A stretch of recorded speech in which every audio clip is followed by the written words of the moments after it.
একজনের অ্যাবিলিটি নাই, একজনের সক্ষমতা নাই, সে কিছু দান করবে, তার ক্ষেত্রে কি হবে? নবী আমার তখন বললেন, তিনি বললেন, ইয়া আমাল বিয়াদিহ, যদি কাউরে কিছু দেওয়ার সামর্থ্য বা সক্ষমতা না থাকে, তাহলে সেই ব্যক্তি নিজের হাত দ্বারা উপার্জন করবে। জোরে কোন সুবহানাল্লাহ। কারণ নবী যে বলেছেন, যে ব্যক্তি কর্ম করে খায়, যে ব্যক্তি কর্ম করে খায়, আল কাসিবু হাবিবুল্লাহ, যে ব্যক্তি কাজ করে উপার্জন করে নিজের পেট, আহাল পরিবারের পেট চালায়, নবীজি বলেছেন দুনিয়াতে কারো বন্ধু তার লাগবে না, তার সরাসরি বন্ধু হবেন আল্লাহ। জোরে কোন সুবহানাল্লাহ। আল্লাহ রাসূল বললেন, সে ব্যক্তি নিজের হাত দিয়ে কাজ করবে, ফায়ানফাউ নাফসাহু, এবং নিজের পেটে আগে দেবে, অর্থাৎ নিজে আগে খাবে, ওয়ায়াতাসাদ্দাক, এবং তারপরে অবশিষ্ট অংশ সে দান করবে, এটা তার জন্য আবশ্যিক। তার মানে দান করতেই হবে। নবীজি শুরুতেই বললেন, প্রত্যেকটা মুসলমানের জন্য আবশ্যিক কাজ হলো তাকে দান করা লাগবে। সাহাবী প্রশ্ন করলেন, ইয়া রাসূলুল্লাহ, আমি, আপনি বা আমাদের মাঝে কেউ একজন আছে দান করতে পারে না, সক্ষমতা নাই, সে কি করবে? নবীজি বললেন, সে নিজের হাত দিয়ে কাজ করবে, উপার্জিত অর্থ দিয়ে সে নিজের পেটে আগে দেবে, অবশিষ্ট অংশ সে আল্লাহর রাহে দান করবে। জোরে কোন সুবহানাল্লাহ। আল্লাহর হাবিব শুধু তাই বলেন নাই, এই কথা শোনার পর এবার সাহাবী বললেন, ফা ইল্লাম ইয়াজিদ ইয়া রাসূলুল্লাহ, কেউ যদি নিজের হাত দিয়ে কাজ করতে না পারে। আমাদের মাঝখানে এমন আছে, নিজের কোনো আর্থিক সচ্ছলতা নাই, আবার নিজে দান করতে পারবে না এমন অ্যাবিলিটি নাই, আবার নিজে কাজ করে উপার্জন করবে এমন শক্তি ক্ষমতা তার শরীরে নাই। সমাজে অনেক মানুষ আছে দেখবেন দুইটা হাত নাই, আবার এমন অনেক মানুষ আছে যাদের দুইটা পা নাই, আবার অনেক মানুষ আছে বোবা, কথা বলতে পারে না। এই যে অটিজম, অনেকগুলো মানুষ আছে যারা পুরোপুরি সক্ষম নাই। সাহাবী বললেন, ইয়া নবী আল্লাহ, ইয়া রাসূলুল্লাহ, যদি নিজের হাত দ্বারা কর্ম করতে কেউ না পারে, তার জন্য সাদাকা করা আবশ্যক হবে নাকি? আল্লাহ রাসূল বললেন, অবশ্যই তাকেও দান করা লাগবে। জোরে কোন সুবহানাল্লাহ। কাউকে আল্লাহ ছাড় দেন নাই, মুসলমান নামধারী হলে দান করতে হবে। নবীজির কথা শুনলেন, এবার নবীজি বললেন, সাহাবীরা তোমরা শোনো, যেই ব্যক্তি দান করতে পারবে না সে ব্যক্তি কি করবে? আল্লাহ রাসূল বললেন, সেই ব্যক্তি কি করবে? সমাজে অন্য মানুষ আছে, সমাজে অন্য মানুষের মাঝে যারা সমস্যার মধ্যে আছে, যেই মানুষ দান করতে পারবে না, যেই মানুষগুলো সমস্যায় পড়বে, ওই সমস্যাটা দূর করে দেওয়ার চেষ্টা করবে, এটাই তার দান হয়ে যাবে। জোরে কোন সুবহানাল্লাহ। সমাজে এমন কোন মানুষ নাই তার জীবনে সমস্যা নাই, সবার জীবনে কম আর বেশি সমস্যা আছে। আল্লাহর হাবিব বললেন, সাহাবী শুনে নাও, সমস্যাগ্রস্ত ব্যক্তির সমস্যা দূর করে দাও, এটা দান হয়ে যাবে, সাদাকা হয়ে যাবে। আরেকবার বলুন সুবহানাল্লাহ।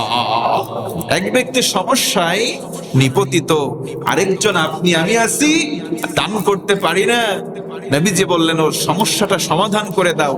টাকা দিয়ে পারো নাই, একটু বুদ্ধি দাও, পরামর্শ দাও, এটাই দান। সুবহানাল্লাহ পড়েন।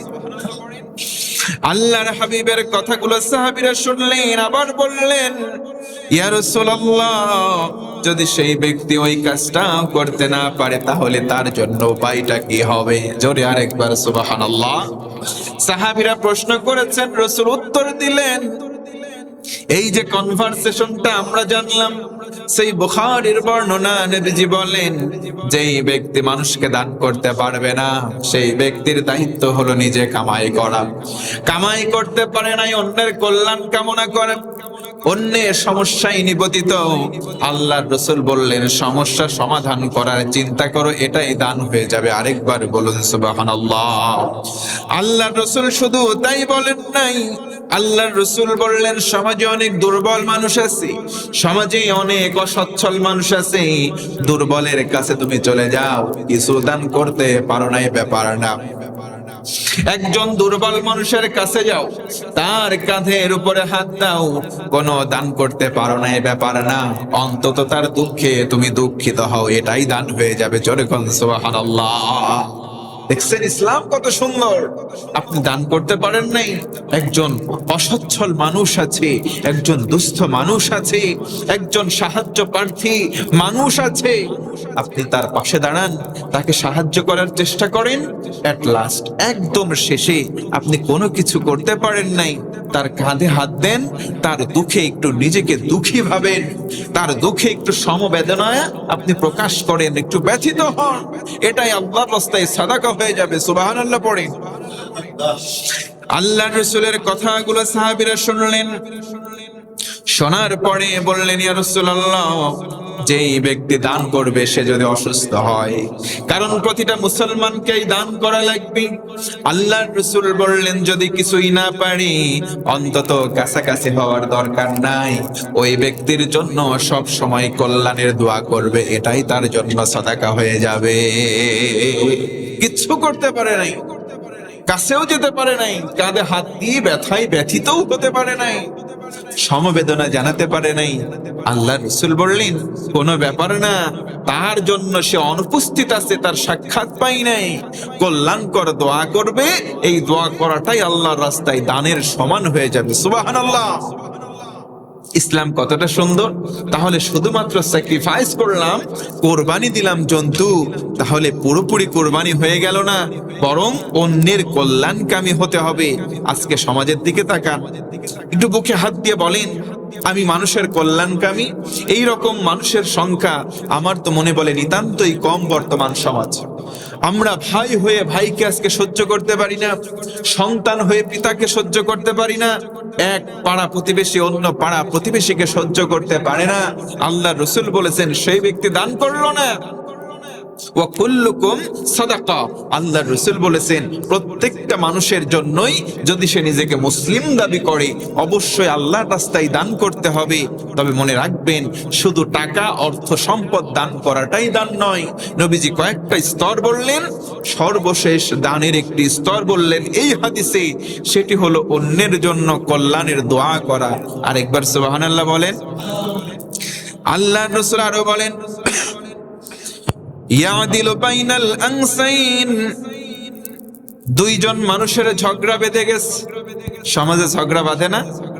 দুইজন মানুষের ঝগড়া বাঁধলো, আল্লাহর রাসূল বললেন, সাহাবীরা শোনো, এটাও বুখারীর হাদিস। আল্লাহর রাসূল বললেন, ঝগড়া বাঁধলো দুইজনের মাঝখানে, থার্ড পারসন তার কাছে চলে গেল, সেও মুসলমান।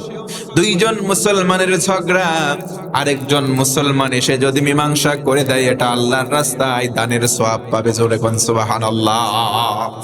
আমাদের সমাজে আজকে দুইজনের মারামারি বেঁধে যায়, দুইজনের ঝগড়া বাঁধে, তৃতীয় মুসলমান এসে ঝগড়া থামায় না, বরং আগুনের মধ্যে আরো ঘি ঢেলে আগুন জ্বালিয়ে দেয়। কথা বলেন আছে না নাই? আল্লাহ রাসূল বললেন, দান করা লাগবে। দেখেন ঝগড়ার সময় কেমন দান। ঝগড়া যখন বেঁধে যায়, আল্লাহর হাবিব বললেন, তোমরা মিটিয়ে দাও। কারণ কোরআনে কারীমে আমার আল্লাহ বলেন, ইন্নামাল মুমিনুনা ইখওয়াতুন ফাআসলিহু বাইনা আখওয়াইকুম ইত্তাকুল্লাহ, তোমরা মুমিন দাবি করো, অন্যজন মুমিন, দুইজন তোমরা ভাই ভাই। সুবহানাল্লাহ পড়ে। আমরা মুমিন, সেও মুমিন, দুইজন মুমিন ভাই ভাই। ঘোষণা দিলেন কে? আর একটু জোরে বলেন কে? আল্লাহ বললেন, ফাআসলিহু বাইনা আখওয়াইকুম, দুই ভাইয়ের ঝগড়া বেঁধে গেল, দুই ভাইয়ের মধ্যে সমস্যা বাঁধলো, আসলিহু বাইনা আখওয়াইকুম, ইসলাহ করে দাও, সংশোধন করে দাও, ঝগড়া তোমরা মিটিয়ে দাও। তৃতীয় যেই মুমিন থাকবে, তার জন্য অন্যতম দায়িত্ব হলো ঝগড়া বন্ধ করে দেওয়া। জোরে কোন সুবহানাল্লাহ। ঝগড়া বন্ধ আজকে সমাজে আমরা করতে চাই না। ব্যক্তির সঙ্গে ব্যক্তির মারামারি। তৃতীয় জন এসে বলে তুই কি কমা, তোর না বাপ আছে, তোর না বাপের বন্ধু আছে, দাদা আছে, অমুক আছে, তমকের খবর দে। ও তোর গায়ে হাত দিল, এটা তো থামা যায় না, এটা মেনে নেওয়া যায় না, অপমানের বিষয়, আরো উস্কে দেয়। কথা বলেন আছে না নাই? আল্লাহ রাসূল বললেন, আল্লাহ কোরআনে নিজে বললেন ফাআসলিহু বাইনা আখাওয়াইকুম, দুই ভাইয়ের মারামারি তোমরা সমস্যার সমাধান করে দাও। ইত্তাকুল্লাহ, তবে সাবধান সাবধান সাবধান, এই ব্যাপারে তোমরা ভয় করো কাকে?